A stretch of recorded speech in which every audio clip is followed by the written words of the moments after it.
Hello and welcome to the Magical Travel Adventure Podcast.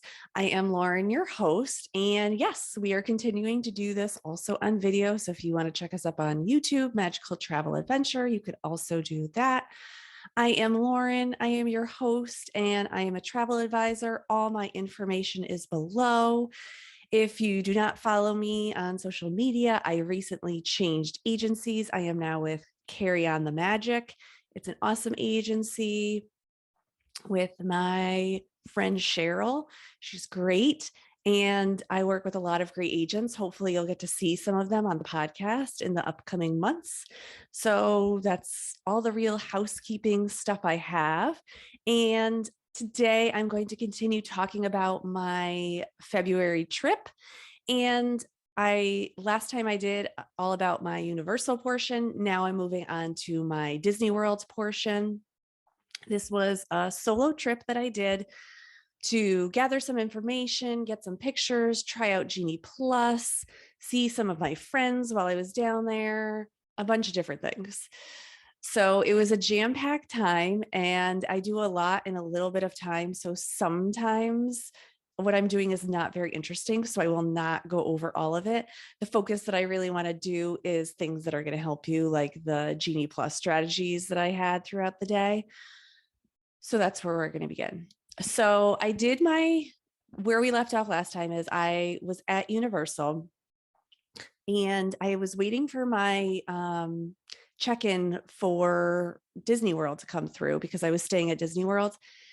And I was supposed to be staying in a Little Mermaid suite or a Little Mermaid room, sorry, at Art of Animation. And I had put in a room request because I wanted to kind of see, how accurate they were with their room requests and things like that. And I asked for very not unusual things, but like I asked for a top floor and I kind of asked for like one of the furthest rooms away in Art of Animation just to see if I could get it. And what ended up happening is that I got upgraded to a Cars suite, which was very unexpected and not something that you should expect ever to get upgraded. It just happened that when I was there, that is what happened. So I was very lucky. I did kind of really want to stay in a Little Mermaid suite because I don't think that my husband or son or even my mom have any interest in ever staying in a Little Mermaid, like little room. But that's fine. I got to stay in the car suite. So that's way cooler. And the difference between the Little Mermaid rooms and the car suites is the Little Mermaid room is, two queen beds and it's Little Mermaid themed. But the car suites have a queen bed with a bathroom attached and the door closes. And then there is like a living area where the couch comes out and there is a table that pulls down as a Murphy bed for an additional bed. There is a kitchenette. It's very nice. It's great if you have more than 4 people staying because this room will sleep 6. So that's very important. Art of Animation suites are considered a value resort, but the price for them is definitely not.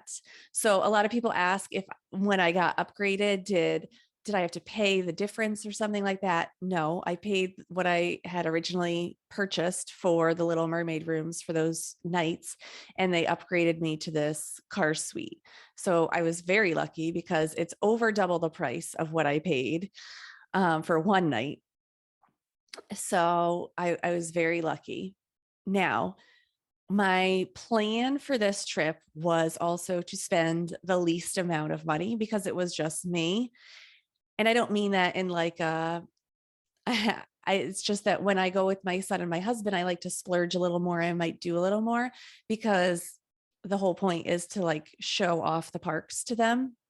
So in this case, what ended up happening is that I went to, in between Universal and going to Disney, I went to a Walmart and my goal was to spend $20 in food for drinks and breakfast stuff. So that is what I ended up doing. And that way I could bring my own drinks into the park and water so that I didn't have to spend money on drinks because they are very expensive, so that I was only spending money on food and I was going to have breakfast in the room both days also. I would love to get Mickey waffles every time I go, but with the amount of times that I go, I can't do that all the time. And this was really about saving some money because there were other things that I wanted to do and I did want to spend my money on, so breakfast was not one of them. And the fact that I had the car suite made it a lot easier for me too. So when I got into the car suite, I checked it out. I did not go to the front desk. I had done online check-in and I was able to go straight to my room. That made a difference for me because I drove, so I could drive and pull right up to where the building was and get in. Now, at the time, they were doing construction in the cars area. So a lot of parts were actually closed off. And it took me a little longer to actually navigate with all my stuff. And like every person who's traveling alone, I tried to carry absolutely everything in one shot, which made it so much harder. And I had to go up all 4 flights of stairs because I could not, my magic band actually didn't work for me to get into the building. On the first floor, it did on the top floor, but not on the first floor. So I took all my stuff up the 4 flights of stairs, found my room, got in no problem with my magic band, was all set. So I put my stuff down, kind of like looked around, and I don't know, like this was my first time staying in the room, like just myself. And it actually felt smaller than I had expected. Like if you have 6 people in there, it's going to be like jam packed, like everyone's going to be all over the place. And I just find on a Disney World trip, it's like you have so much stuff that you really have to like think about where you're going to put all your stuff and how you're going to lay it all out.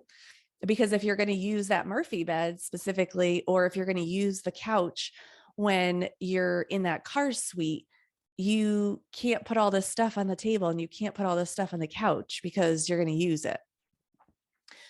So I really try. I use packing cubes. I didn't used to, but now that I have a child, I do.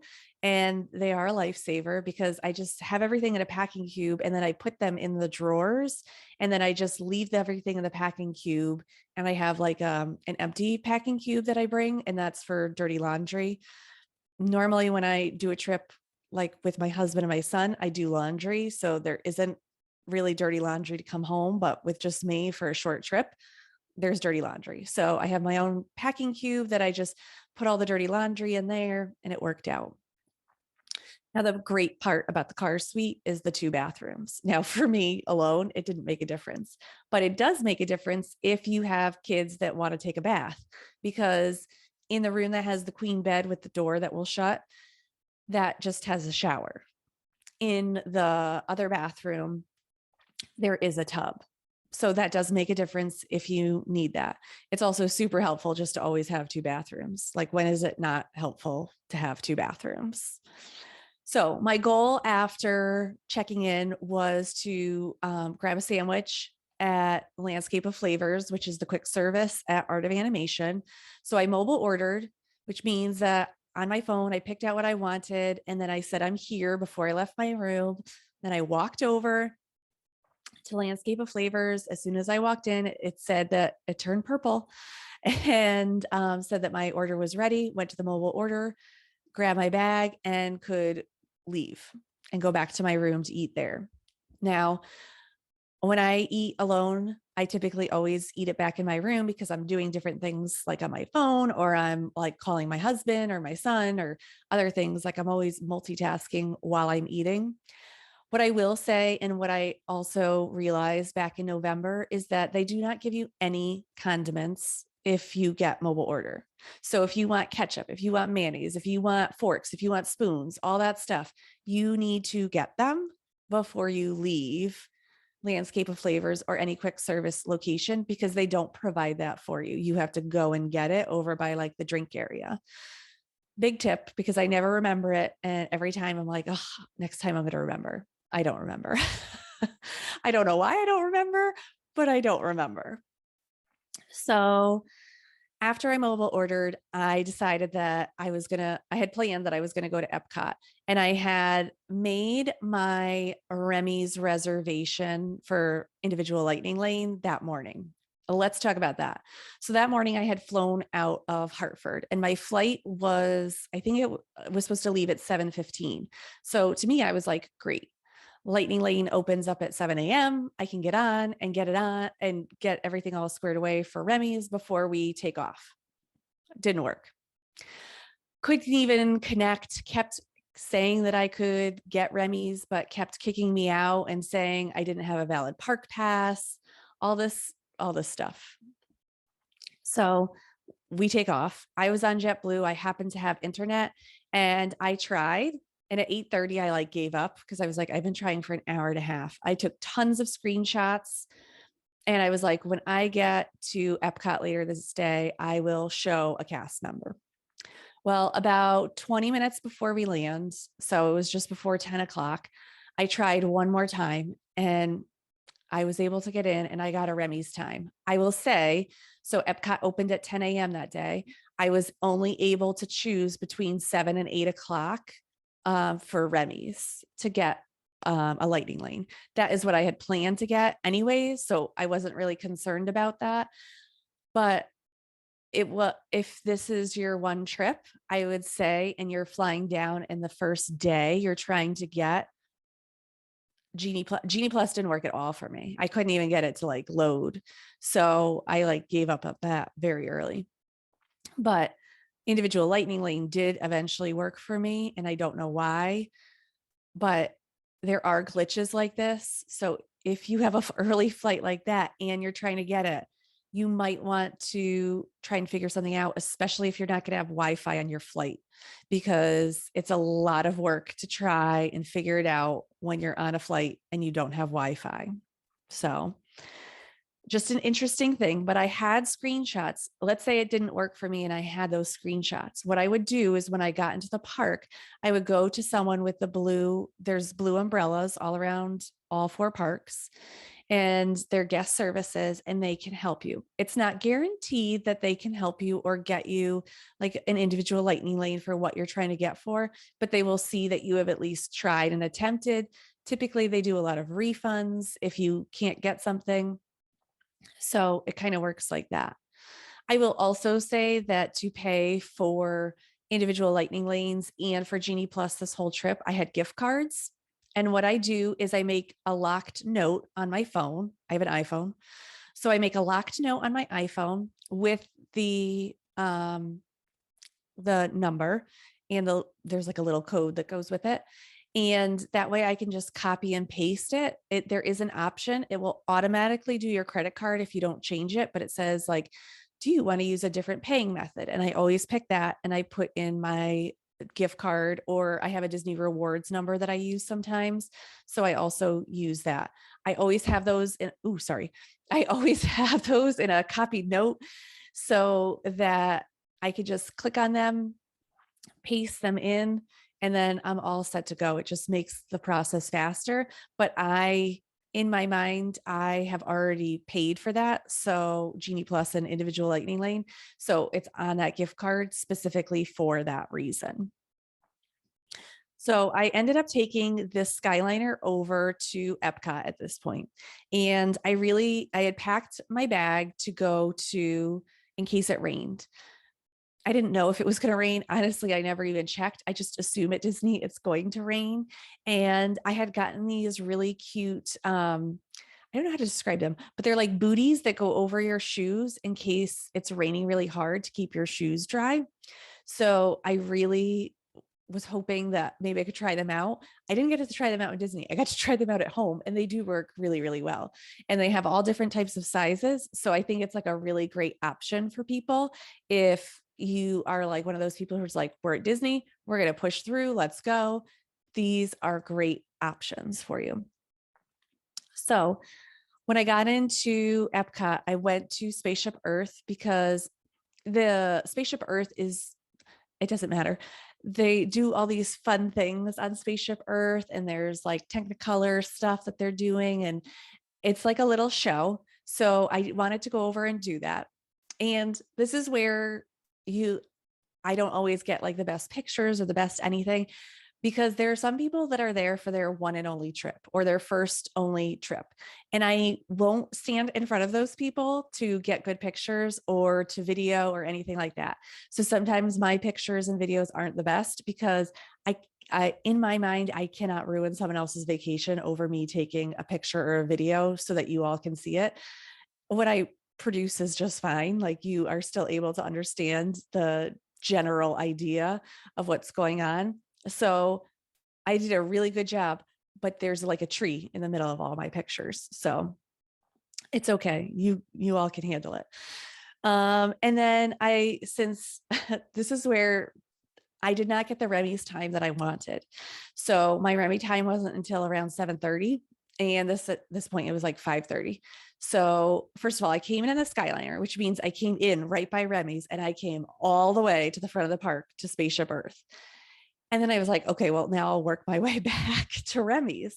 So I went into Living with the Land. I checked out Soarin' to see what the line was, but it was going to be too long for what I had time for.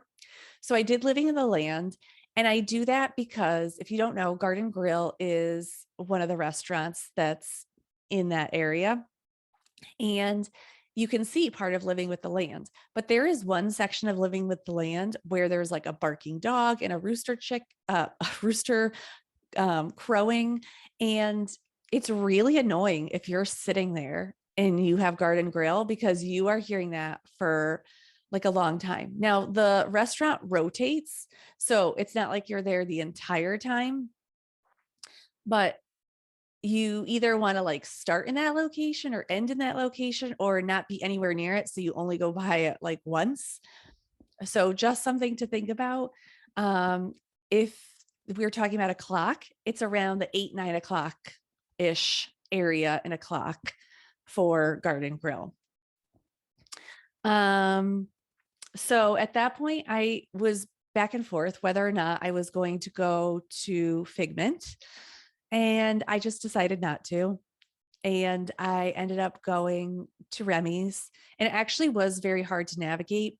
If you don't know, in Epcot at this point, Festival of the Arts was going on, and the festival has lots of food booths and art booths. So it just takes up space. And even though in Epcot almost all the time there are booths around because there's some sort of festival, it does make it very crowded. The nighttime brings in a nighttime crowd. So, there's just a lot more people. It just takes a lot more time to navigate. It's hard to quickly navigate. And I don't want to look like there's a fire and I'm trying to like run past people. So, you have to manage your fast walking with looking like a normal person when you're doing it. So walk with purpose, but not walk with knocking over kids or people in wheelchairs either. So you have to find that balance when you're walking in the parks. But I would say it took a good 15 minutes from Living of the Land to get down to Remy's, and that's me alone. If you had other people, or if I was with my mom, it would at least be 25 minutes. And I probably would never do that to my family. I would never, if I had been with my family and our Remy's time was at 7:30, I would have not gotten to the park until around 7, and we would have just stayed around in that area and just done like stuff around the France area. It's not worth it to go front to back of the park twice, is end up basically what I ended up doing. So don't do that. That is just me trying to get a bunch of stuff done for myself, not a way to tour. So I did get into Remy's.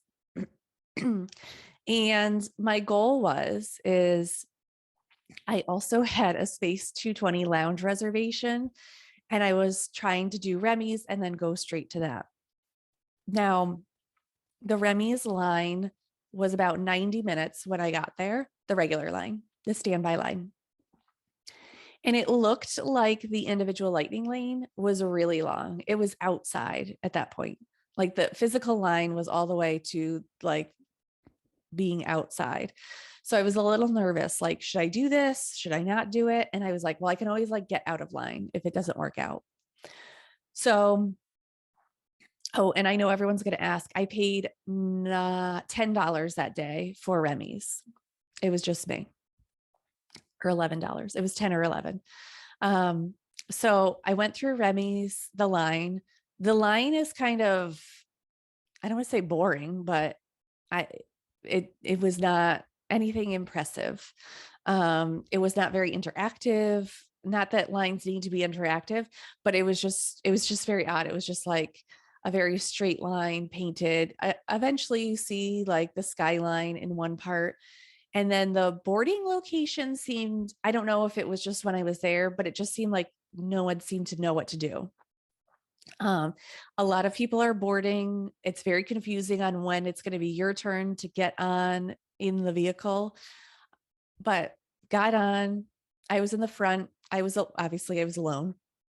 And then there were two women behind me, and I kind of moved over all the way so that they could, see very well, and did the ride. I liked it. uh, I get motion sickness and I was fine. I was prepared for a lot of motion sickness because people kept talking about it. I don't know if it was my specific car that caused me to not have motion sickness, but I was fine. It goes fast and it does spin a lot, but it's a lot of fun. I liked it. It was a good ride. Enjoyed it. When I got off, I went all the way over to Space 220, which is basically, if I was at 6 o'clock, I was going to 1 o'clock, the longest way to get to 1 o'clock. So did that. And my reservation wasn't for like 20 minutes. And I was like, you know what? I'm just going to go up and see.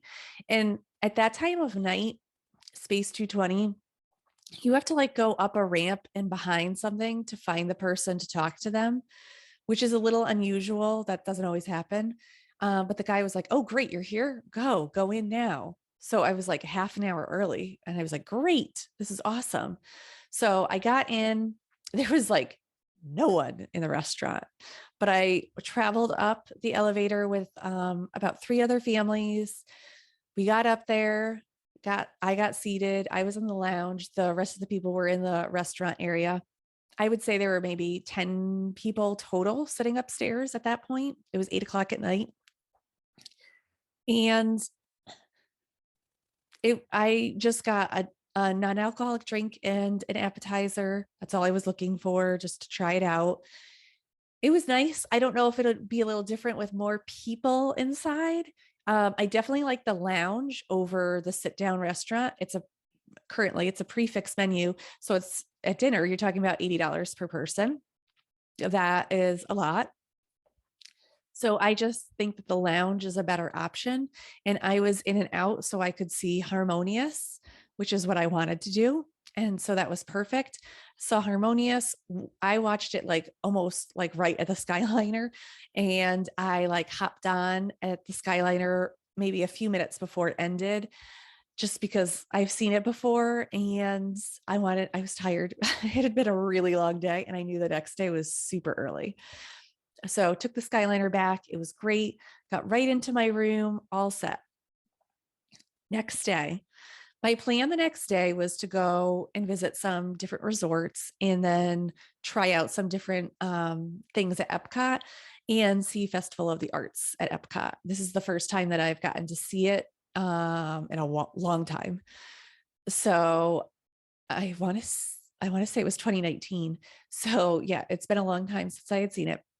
And I really wanted to see some of the artists. So in the morning, woke up super early and I was at one of the resorts by 6:30. And I went around to some resorts. And while I was at the resorts, of course, Genie Plus, got to do that Genie Plus at 7 a.m. So my original plan was that I was going to do, I was going to go to Epcot. Then I was going to leave Epcot to go to Disney Springs, do Disney Springs, go over to Animal Kingdom, do Flight of Passage, and then go over and finish my day up in Hollywood Studios and then just take the Skyliner back. Not how my day ended up. So at 7 o'clock, I try for Slinky Dog, as one does. And guess what? At 7 a.m., it said that they were all booked. which is very common. So I was like, okay, I'm going to be patient. I'm not going to do anything. I didn't buy any individual lightning lanes yet because I didn't know what my schedule and my day was going to be because I was basing it all around Slinky Dog.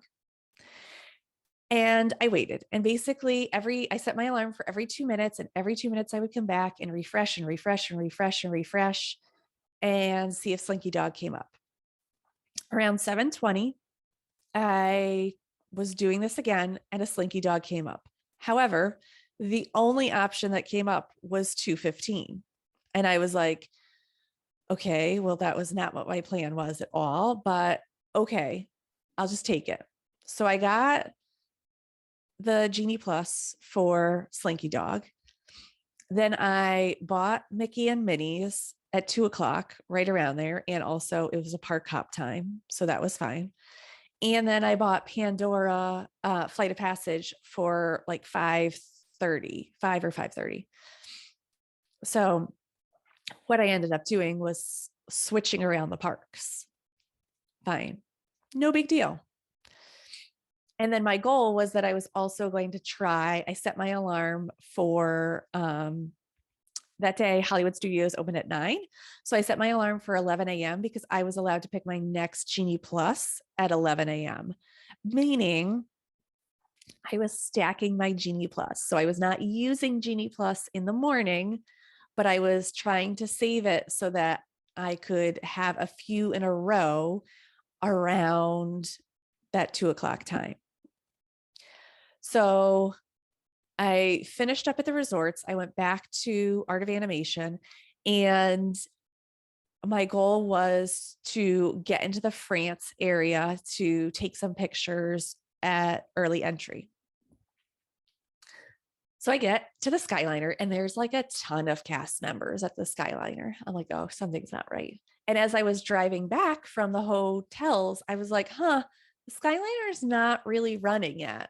I'm like, maybe it's not supposed to yet, but I feel like it should already be running. So I get there and they're like, are you going to Epcot? I was like, yes. They're like, well, just so you know, the Skyliner is down at Epcot, so you need to go take a bus. Now, from where I was at the Skyliner, it would have been over a 10-minute walk to go back to the buses at Art of Animation. So what I ended up doing was still getting on the Skyliner, because the Skyliner worked to go to Caribbean Beach and then to Caribbean Beach to go to Hollywood Studios.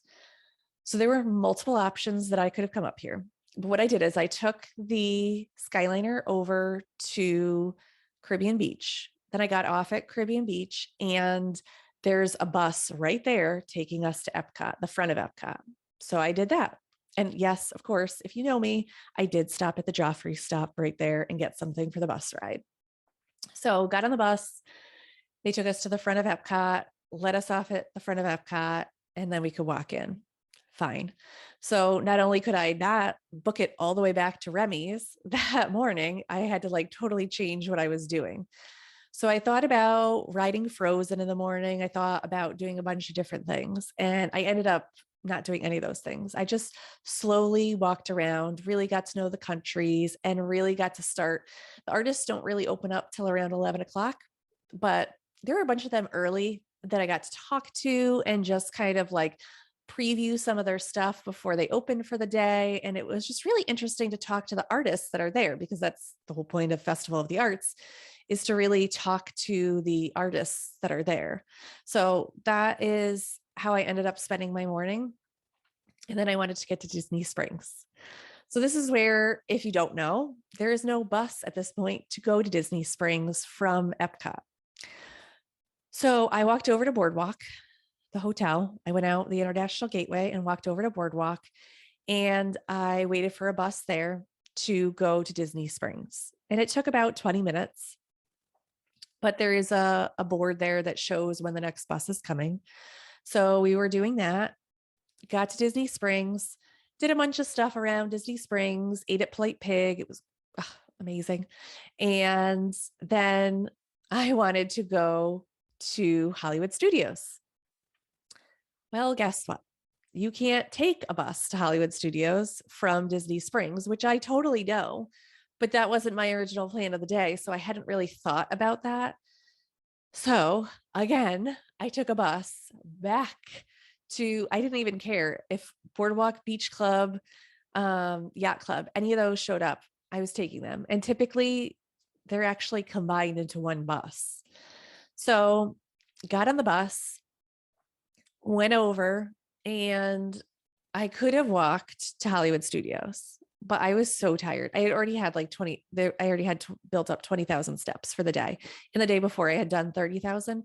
So I was like, I can't.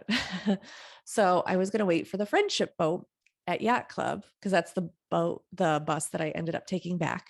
And there were a bunch of people doing this.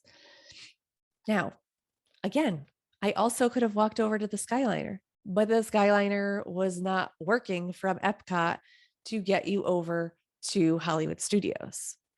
So the buses were jam packed all day. It was like a transportation nightmare that day. So I waited probably 20 minutes for the boat at that point to take me over to Hollywood Studios. And when we got to Hollywood Studios, the line was ridiculous to get on the boat. And it was because the Skyliner was down. So people couldn't take the Skyliner if they're in an Epcot resort. I would say that there were probably enough people for 10 boats. They were having to wait for about 10 boats to come by. The line was almost to the entrance of Hollywood Studios to get on the boat to go back to the resorts. That's how long it was. At that point, like you're closer to walk than you are to wait in line. So if the Skyliner is down, it is a logistical nightmare for everyone, just so you know. So went into Hollywood Studios. It worked out great for me. I came in a little later than I had anticipated, but I basically got there and I was able to ride Mickey and Minnie's, Slinky Dog, and then I did Toy Story Mania at 11 o'clock. I had done a Genie Plus selection and I had gotten it for 2 o'clock for Toy Story, which worked out really well. It doesn't always work out perfectly like that. I had some backups. I also was willing to do Millennium Falcon, but that sold out before I could even get on it that day. And that was pretty much all I wanted to do at Hollywood Studios. When we had gone in November with my son, we spent a lot of time in Hollywood Studios. And the last 2 times I've been to Disney World, I spent a lot of time in Hollywood Studios. So I didn't need to spend any more time there. And I got a bus over to Animal Kingdom. And the bus to Animal Kingdom was super fast. It was there and it left within 2 minutes when I got on the bus. It got to Animal Kingdom within 5 or 10 minutes and got inside. And I wanted to adjust my individual lightning lane because it was like 4 o'clock at this point, and my lightning lane for Flight of Passage wasn't until 5. And there was nothing I could do. So I had to just sit around and wait. And I ended up like getting a drink and sitting down somewhere and just relaxing for a little bit. Because guess what? When you're at Disney, you're allowed to sit down and relax. It doesn't always seem like that, but you need to take breaks and things like that. And even I need to. So I just sat there and a bunch of flotillas went by while I was sitting there. So it was really great. And then I ended up doing a mobile order for Stuli Canteen as I walked over to Pandora. And then I just marked that just before we went into the room for Flight of Passage, where you have to put your stuff down, I just put that I was here. Now, I don't normally ride Flight of Passage later in the day. I normally try and always ride it in the morning. And I forgot why, sort of, during this trip. And then I remembered it was because it often takes a long time to load. And it's just, I think from the start time from when I walked in to when I got off, it was 45 minutes. And I was in like the pre-show for over 20 minutes. We sat on the Banshee before we started the ride for over 10 minutes. So that was a little excruciating. That was long, but that's what happens later in the day.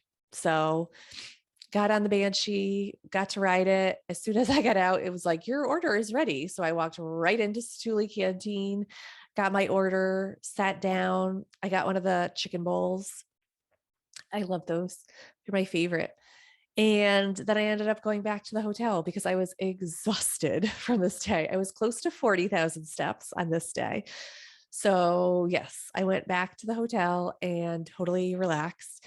If you don't know, I travel with my own teapot. I have a travel teapot and I love it. And so I had lots of cups of tea, even though it was super hot out every day. But it's just a really nice way to unwind in my room at the end of the night. So the last day, my goal was to start again at Animal Kingdom. So I'd packed up all my stuff super early and I was in my car before 7 a.m. So at 7 a.m., I could already be in my car and ready to go to get over to Animal Kingdom because they opened, the early entry was at 7:30. So I knew that I didn't want to be stuck in the parking at the parking area at 7 a.m. in case I could get in. So waited in my car at Art of Animation, got my flight of passage, and I ended up for Genie Plus that day. I was trying the animator studio up at Rafiki's Planet Watch. So I just grabbed the first time, and then I ended up setting an alarm for the rest of the trip so that I could get more Genie Plus stuff.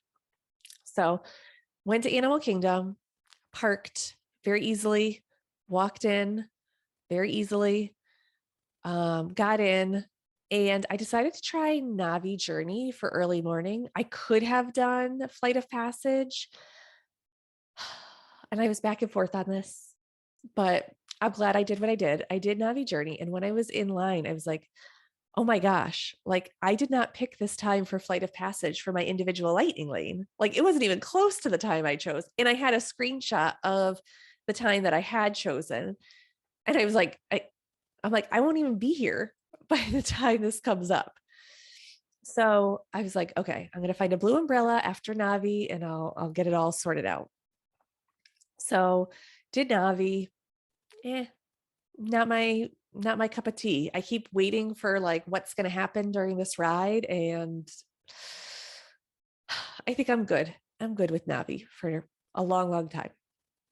So I got off, kind of walked around Pandora, and then I tried to find someone with a blue umbrella over by the safari, and they were able to adjust my time because clearly it was not correct.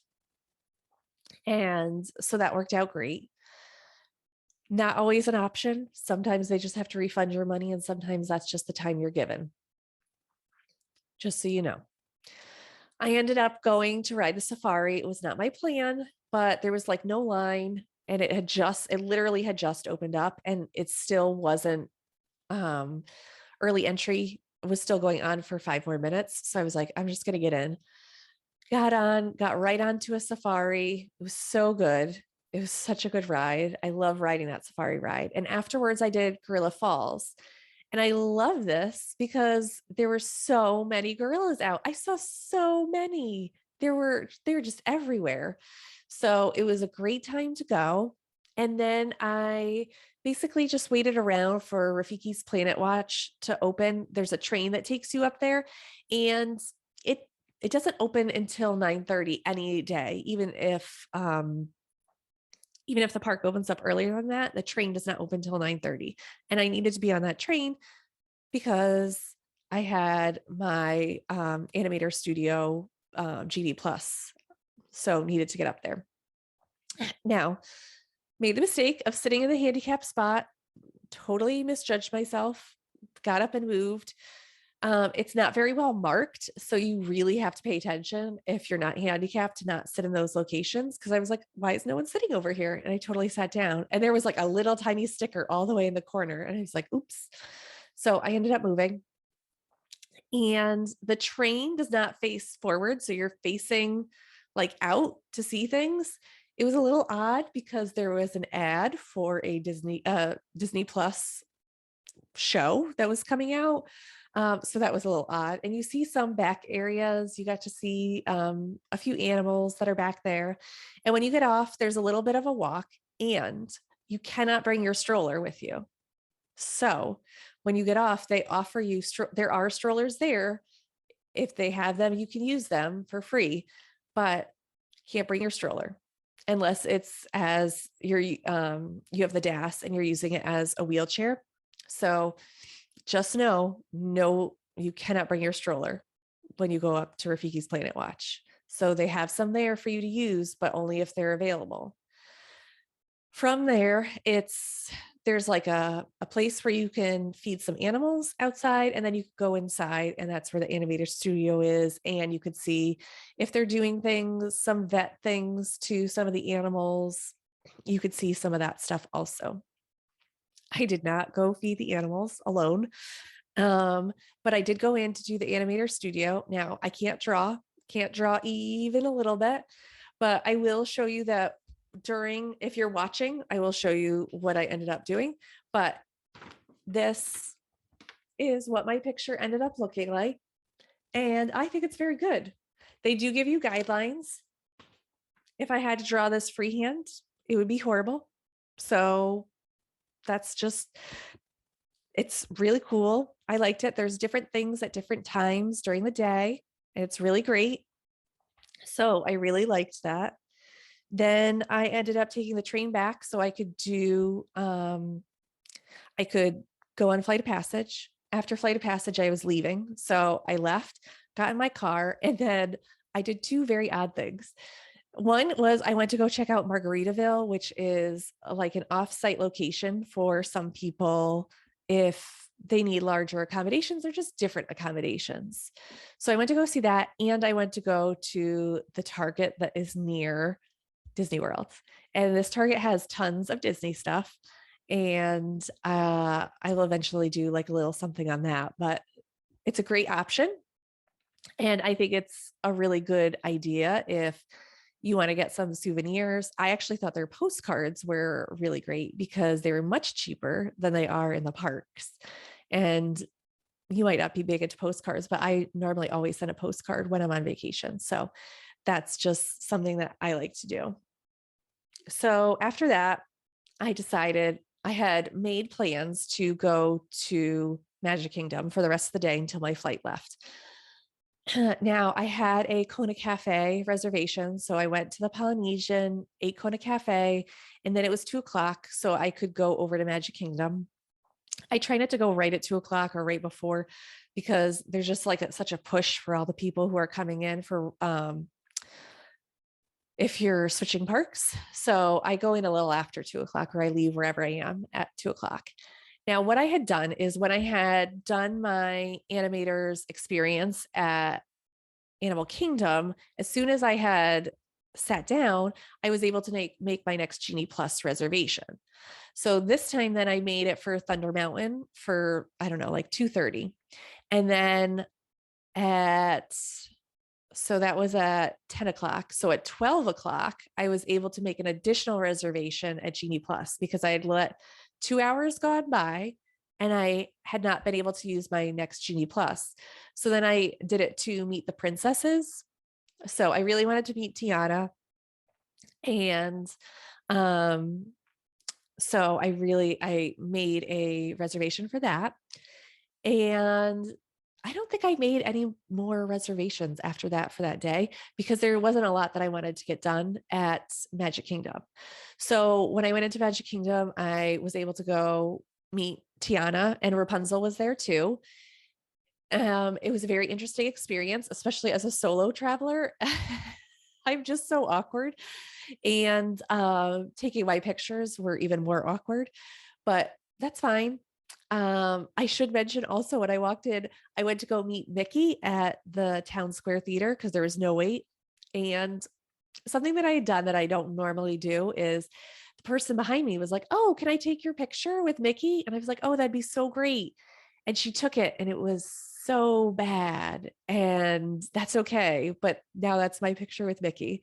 So, but that's okay because every picture is not going to be perfect. So I still have the memory of it. And that was super nice of that woman to try and take the picture with Mickey. So it was super nice.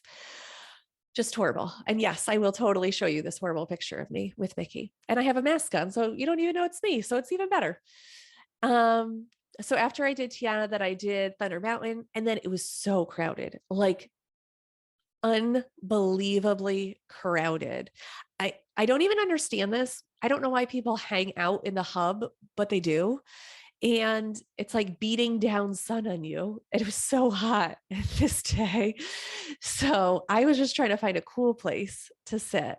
So I ended up being able to find a place. I ended up going up to just going into one of the quick service locations and ordering a drink so I could sit down. And that was it. And then I ended up doing Monsters Laugh Floor and I left. Um, I just I love Monsters Laugh Floor. I think it's so funny. So I just love that. And then I ended up having to go back, and then I had to rearrange my luggage, and then I was off to the airport. And like I said last time, I rented a car through Turo. So it's basically an Airbnb for a car. And I contacted my person, Anna, and I was like, hey, I'm on my way. Here's my location so she could track me, so she could know exactly where I was when I pulled up to the gate or into the arrivals, got out, she got in, we hugged, goodbye, and I was on my way for my flight. And it was perfect because I had like no one on my flight. I had my whole row to myself, which never happens, but this was an awkward time to travel, to fly home. It's normally when people are coming in. So that was pretty much my trip. So it was great. A lot of glitches with Genie Plus, a lot of issues with transportation, but it did work out.